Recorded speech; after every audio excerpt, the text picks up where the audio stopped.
Jerusalem thil hùng hồn thu xin bangin ka lalu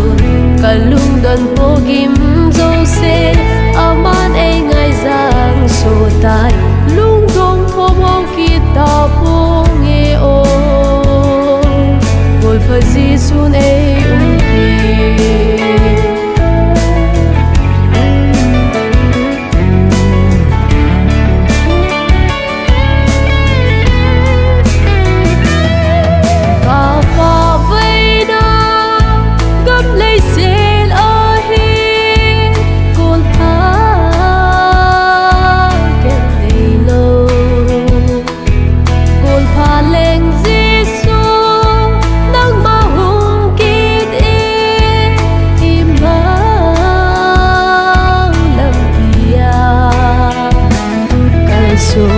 đình đan ca hết thêm thì phù đằng tôn hồn com dinh thì tình lung tu cầm ca lun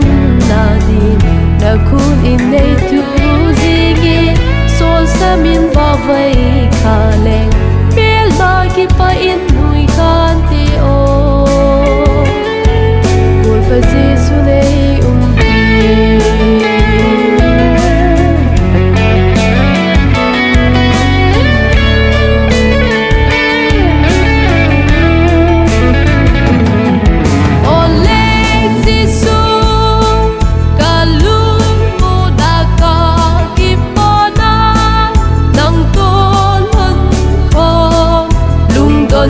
cha lung lâu